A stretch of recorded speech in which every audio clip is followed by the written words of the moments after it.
Hello everyone, আসসালামু আলাইকুম।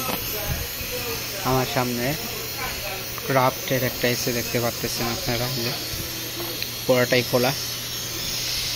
এসিটা আরেকজনে চেক দিছিল কিছুক্ষণ আগে। তো দেখেন কিছু ফিটিং করা আছে, দেখেন। তো এসিটা অন করার পরে কিছুক্ষণ চালায়, প্রায় আধা ঘন্টা 1 ঘন্টা চালায়। তো এসিটা কিন্তু আপনার 1.5 টনের এসি। তো এই এসিটা যে পর্যাপ্ত পরিমাণ ঠান্ডা দেওয়ার কথা, তো তেমনটা ঠান্ডা আসতেছে না। তো আমাকে সেটা দেখার জন্য বললো এখন। তো আপনারা দেখতে পাচ্ছেন। তো প্রথমে আমি দেখেন যে গ্যাসটা আছে, আমি গ্যাসটা ছেড়ে দিছি। দেখেন গ্যাসের সাথে কিন্তু আপনার অয়েল মিশ্রণ হয়ে গেছে, দেখেন। আর অয়েলটাও পুরা, এই অয়েলটাও আপনার পুরা একটা খারাপ একটা গন্ধ আসতেছে। এখন বের হচ্ছে না, মানে বেশি ফোর্সে বের করলে দেখেন যে আপনি দেখতে পাবেন তখন অয়েলটা বের হয়।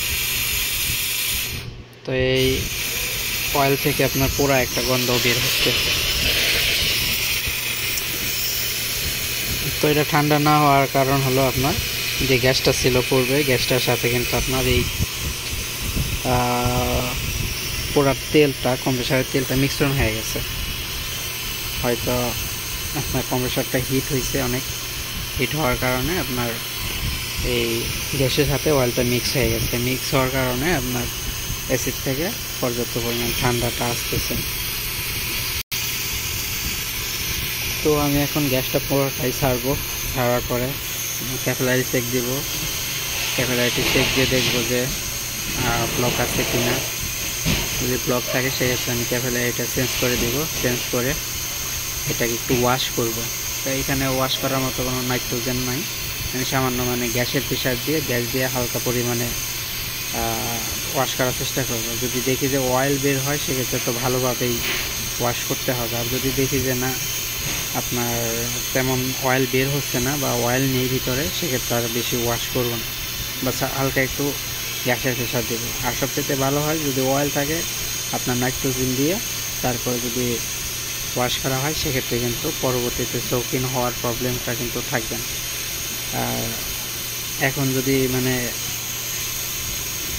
গ্যাস দিয়ে আমি যদি এটা ক্লিন করতে চাই, সেক্ষেত্রে কিন্তু প্রপারভাবে এটা ক্লিন হবে না। তো নাইট্রোজেন হলে আপনার প্রপারভাবে ক্লিনটা হবে। তো এখন তো এখানে নাইট্রোজেন নাই। আমি গ্যাসটা ছাড়বো, তারপরে ক্যাপিলারিটা চেক দিব। চেক দিয়ে তারপরে যদি ভালো থাকে তো ভালো, আর না ভালো থাকলে নতুন করে ক্যাপিলারি লাগিয়ে দেন পুনরায় নতুন করে আমি গ্যাস চার্জ করবো এটাতে।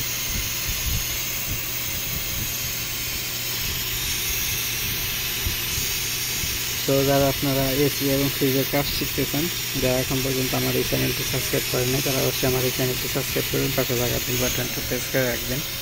আর যারা ফেসবুক থেকে দেখতেছেন তারা অবশ্যই এই ভিডিওটি বেশি বেশি করে শেয়ার করুন। তো আজকের ভিডিও পর্যন্ত সব ভালো থাকবেন। আল্লাহ।